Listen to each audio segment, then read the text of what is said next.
4:30টার দিক থেকে ভিডিওটা শুরু করে দিয়েছি। এত ভোরবেলা কেন ভিডিও শুরু করেছি, আর সবাই চান করে কোথায় যাচ্ছে সেগুলো জানতে হলে অবশ্যই ভিডিওটা দেখতে থাকো পুরো। আর এদিকে দেখো সবাই মিলে বেরিয়ে পড়েছে এই অন্ধকারের মধ্যে টোটো নিয়ে। তো কোথায় যাচ্ছে না যাচ্ছে অবশ্যই তোমাদের এই ভিডিওতে বলবো। তো চলো ভিডিওটা আজকে তোমাদের সঙ্গে শেয়ার করছি সকাল থেকে। ভালো লাগলে অবশ্যই লাইক কমেন্ট করবে। আর এদিকে দেখো আমি সকালবেলা ঘুম থেকে উঠে একটু বসেছিলাম, তারপরে একটু দেখো চারিদিকে অনেকটাই মানে ইয়ে হয়ে গেছে, সড়ক হয়ে গেছে। তারপরে এদিকে যেই ঘরে আমি ঘুমিয়েছিলাম দিদাদের ঘরে জানলাটা খুলে দিলাম।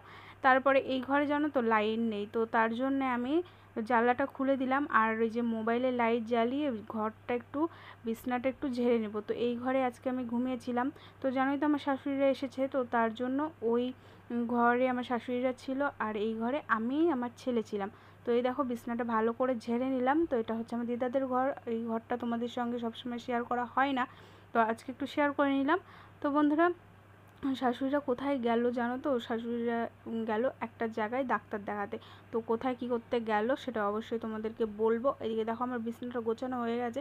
তো চলো সকালের বাসি কাজগুলো আমি সেরে নিই।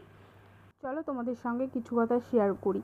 তো বন্ধুরা, তোমাদের বাড়ির যদি কেউ, যদি তুমি বা তোমার বর যদি বাইরে থাকো, তোমার শ্বশুর শাশুড়ি বাড়িতে আছে, তাদেরকে যদি কেউ উস্কানি দিয়ে বলে যে এই জায়গাটা বেচে দে, তাহলে তখন তোমরা যদি শুনো তখন তোমাদের কেমন লাগবে একবার কমেন্টে জানাবে। আর যে এগুলো কানে ভরছে তার বিরুদ্ধে কি করা উচিত সেটাও বলবে।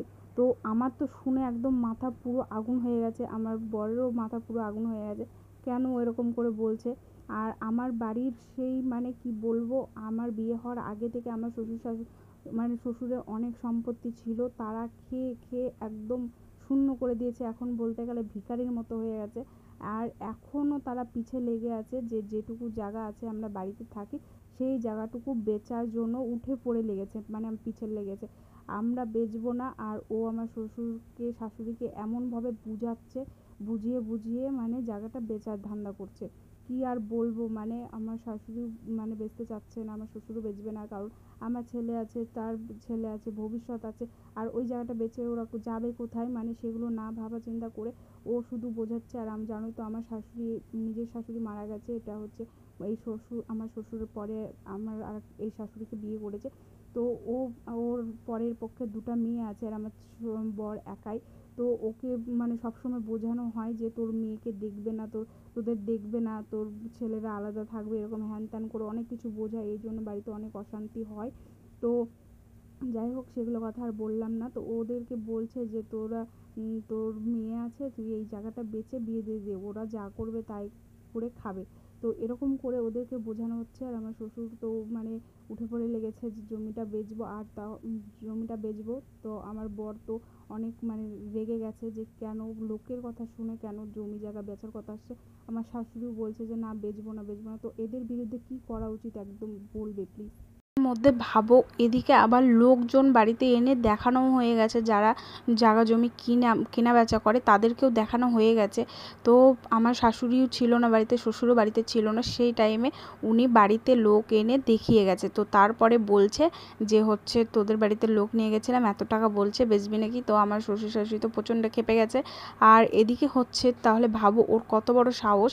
ও আবার পরে আমার শাশুড়িকে বলছে কি যে আমি জায়গা বেচে দিব পরে, মানে বেচে দিব পরে আবার আমাকেই দোষ দিতে পারবে না যে আমি তোমাদের জায়গাটা হচ্ছে আমার জন্য তোমাদের জায়গাটা বেচলে, এরকম বলে বলতে পারবে। তাহলে ভাবো কতটা শয়তান একটা মেয়ে হলে এরকম করে কথাগুলো বলতে পারে। আমি অনেক দিন ধরে বিয়ের পর থেকে অনেক জিনিস সহ্য করে আসছি, ওর ওই বাড়িতে বেশি হুকুম চলে, মানে কি বলবো, আমার একদম মাথা গরম হয়ে যায় ওর কথা শুনলে। মানে এতটা বাজে মহিলা উনি, মানে কি বলবো, জীবনে যদি আমার এই ভিডিওটা দেখে থাকে তাহলে বুঝতে পারবে ও ও মানে ও বুঝতে পারবে যে আমি কেন মানে কার কথা বলছি, ও অবশ্যই বুঝতে পারবে। আর এদিকে কি বলো তো বন্ধুরা, দেখো আমার একটা ছেলে আছে ছোট, আমার ছেলে যখন ছোট্ট হাঁটা শিখেনি, কেবল বসা শিখেছে, তখন বাড়িতে ও এমনভাবে অশান্তি লাগিয়েছে আমার বাড়িতে, আমার শ্বশুর শাশুড়িকে কানে এত মানে গুরুমন্ত্র দিয়ে দিয়ে আমার বাড়িতে এত অশান্তি লাগিয়েছে, তার জন্য আমি আমার বর বাড়ি ছাড়া হয়েছি। আমার বর গেছে বিদেশে, আর আমি আমার সেই ছোট্ট বাচ্চাকে নিয়ে আমি যে বাবার বাড়িতে পড়ে আছি। মাঝের 1 বছর আমার শ্বশুরবাড়িতে কোনো কথাবার্তা চলতো না। তারপরে 1 বছর পর তারপরে আমি ফোন লাগিয়ে একটু একটু করে কথা বলতে বলতে এখন একটু কথা টথা বলি। তো কি বলবো বন্ধুরা, সারা জীবন তো আর ওর লোকে দেখবে না, আমাকেই তো দেখতে হবে, তাই না? তাহলে পারে ওরা মানে যে এত করছে কেন আমি নিজেও বুঝতে পারি না। ওরা কি, ওদের কি দেখবে না আমরা দেখবো, সেটা বলো তো? তো মানে কি বলবো, আমাকে ভীষণ পরিমাণে আমাদেরকে জ্বালাচ্ছে। আর শ্বশুর শাশুড়িকে তো একদম এতটা মানে এত কিছু বলে বলে ওদের মনটা এমনভাবে ঘুরিয়ে দেয়, দিয়ে আমাদের বাড়ির জিনিসপত্রগুলো সব শেষ করে দিয়েছে। পূজা হলেও যে আমাদের বাড়িতে যে পূজা হয় সেই পূজাতেও জানো তো কী করে, সেই পূজার টাইমেও ওই যে পূজা হবে যত জিনিসপত্র থাকবে ও ওর বাড়িতে নিয়ে চলে যাবে, আর আমার বাড়িতে কিছু থাকবে না। পরের দিন সকালবেলা আমি ওদের বাড়ি থেকে চেয়ে আনতে হবে যে আমাকে দাও এই জিনিসটা, আমরা এখন খাবো। তাহলে কেমন ধরনের ভাবতে পেরেছো? আর আমার ওই বাড়িতে মানে আমি কি বলবো, আমার পরিবারের দোষ, কারণ আমার বাড়ির সবাই তাকে আশকারা দিয়েছে, তার জন্য ও এতটা সাহস পেয়েছে। তো আমার এই জন্য মানে আমার একদমই ভালো লাগে না ওই বাড়িতে। সবসময় আমি গেলেই সবসময় মানে ঘরে থাকি, আমার ভালো লাগে না। ওরাই ওই বাড়িতে মানে মেম্বারের মতো মনে হয় কি ও এই বাড়ির বউ, এরকম একটা ভাব করে, আমার না একদমই ভালো লাগে না। তো আমার বর অনেক কষ্ট করছে, ওর অনেক ঋণদানা, ওর পায়ের অবস্থা খারাপ, তাও ও বিদেশে গিয়ে কাজ করছে, কাজ করে ও নিজের ওষুধ পর্যন্ত খায়নি। এখানে এসে আমার বাবার বাড়িতে এসে আমার বাবারা খরচ দিয়েছে ওষুধ টষুধ কেনার, সেই ওষুধগুলো খেয়ে ও একটু সুস্থ হয়ে আবার চলে গেছে বিদেশে। সেখানে গিয়ে ও চিকিৎসা ঠিকমতো না করে ওর পায়ে আবার সেখানে হাড় একটু চ্যাপ্টা হয়ে গেছে। সেখানে এখন ও একটু মানে ঋণদানা একটু শোধের দিকে হয়েছে, তো এখন ও ওষুধ খাচ্ছে, ছবি তুলেছে, ওর হাড়টা চ্যাপ্টা হয়ে গেছে। এখন ওই হাড়টা ঠিক করতে ওকে অনেক টাকার ওষুধ খেতে হবে, মাসে 10,000 টাকার ওষুধ খেতে হবে, নার্সিং হোমে দেখাচ্ছে ব্যাঙ্গালোরে। তো কি বলবো, মানে আমার দুঃখের কথা আমার আর বলার ভাষা নেই। আর আমাদের অনেক ঋণদানা আছে, সেগুলো এখনও অনেক কিছু শোধ করতে হবে, কিছু শোধ করিনি। আর আমার বাড়ির অবস্থা খুবই খারাপ, জানি না কবে বাড়িঘর দিতে পারবো। ছেলেটাও বড় হয়ে যাচ্ছে, আর দেখো আমরা কবে থেকে বাবার বাড়িতে এসে পড়ে আছি। সেই আমার ছেলে কত ছোট্ট ছিল আর এখন কত বড় হয়ে গেছে, ভাবো এতদিন ধরে আমি বাবার বাড়িতে পড়ে আছি। তো জানি না ঠাকুর কবে মুখ তুলে তাকাবে আর কবে বাড়িতে গিয়ে একটু শান্তি করে থাকতে পারবো, সেটাও জানি না। তো তোমাদের একটু ভালোবাসা দিও বন্ধুরা। মানে আমি সব কথা এখানে সব কথা শেয়ার করি না, কিন্তু আজকে না আমার প্রচণ্ড রাগ হয়ে গেছে, এখানে বাড়ি বেচার কথা উঠেছে, তার জন্য তোমাদের সঙ্গে একটু শেয়ার করলাম। তো ভাবো বন্ধুরা ও কতটা বাজে মহিলা হতে পারে। এখন আমার বর ঠিক বুঝতে পারছে। আগে যখন আমার বর বাইরে থাকতো তখন এরম করে করে জায়গা জমিগুলো বেচে সব শেষ করে দিয়েছে, বলতে গেলে নিঃস্ব করে দিয়েছে।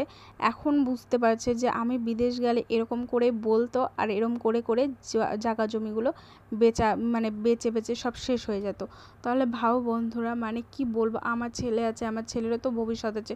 সবসময় যদি ওরা যদি লোকের কথা শুনে এরকম করে, তাহলে আমাদের আর ওই বাড়িতে মানে আমাদের বাড়ির ওই মানে অধিকারটাই মানে নেই, এরকম একটা ভাব।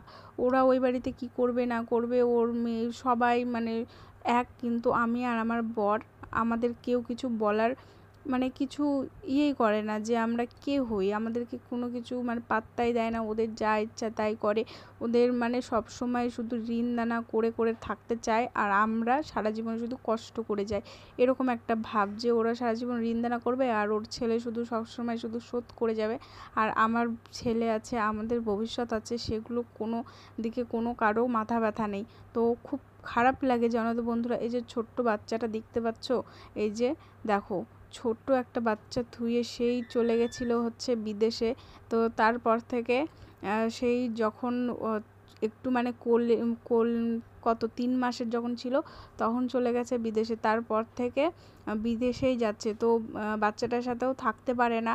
তো ও সবসময় ভিডিও কল করে করে দেখে, তো ঠিকঠাক তো থাকতেই পারে না। যাই হোক চলো, আর এদিকে দেখো তোমাদের সঙ্গে অনেক কথা বলে ফেললাম। যাই হোক এদিকে দেখো ওই যে সবাই চলে এসেছে, বললাম না গিয়েছিল কোথায়, তো গিয়েছিল হচ্ছে একটা জায়গায় ডাক্তার দেখাতে।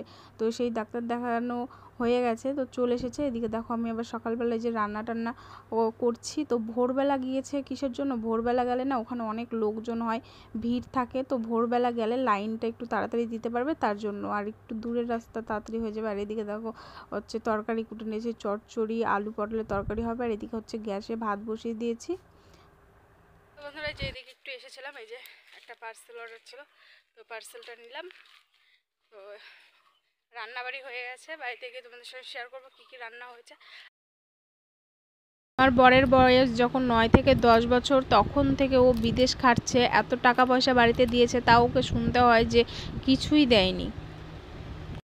দেখো বন্ধুরা, রান্নাবাড়ি হয়ে গেছে। এই দেখো রান্নাবাড়ি করেছি হচ্ছে রূপচাঁদা মাছ দিয়ে আলু আর পটল দিয়ে তরকারি করেছি, আর এদিকে যে চচ্চড়ি করেছি পেঁয়াজ রসুন দিয়ে, আর এদিকে হচ্ছে দাদুর করলা দিয়ে মাছ করেছি, ছোট মাছ। আর দাদুর হচ্ছে বড় মাছ খাওয়া নিষেধ, কারণ খাওয়া হবে না, তো মানে সুগার বেশি হয়ে গেছে, তার জন্য খাওয়া হবে না। আর এইদিকে দেখো শাশুড়ি মা এনেছে হচ্ছে পদ্ম ফুল। তো আমার শাশুড়ি না সৎ শাশুড়ি হলেও অনেক ভালোবাসে আমাদের সবাইকে, কিন্তু লোকের কথা শুনে মাঝের মধ্যে কি হয় জানি না, কথা শুনে বাড়িতে এরকম অশান্তি ঝগড়া করা উচিত না, তাই না বলো? তো কি বলবো, ওদের মাঝের মধ্যে না এতটা বিষমন্ত দিয়ে দেয়, তখন ওরাও বলতে বাধ্য হয়ে যায়। তো যাই হোক, আজ এই যে এতদিন ধরে বাড়ি ছাড়া ভীষণ ইচ্ছে করে বাড়িতে যেতে, কিন্তু যেতে পারি না। তো বরের অনেক ঋণদানা আছে, জানি না কবে শোধ করবে, কি হবে জানি না, মানে একদমই ভালো লাগে না। আর আজকে জমি জায়গার কথা, বেচার কথা শুনে আমার মনটা এতটাই খারাপ হয়ে গেছে, অনেক কান্না করেছি। আর কি বলো তো বন্ধুরা, আগে জানো তো আমি অনেকটাই মোটা ছিলাম, সবাই বলতো যে সবাই বলে যে কি ব্যাপার তুই এত মোটা ছিলিস, এত চিকন হয়ে গেলি কেন? তো কি বলবো, আমার চিন্তা আমার কাছে, তাই না? এগুলো তো সবার কাছে আর বলা যায় না।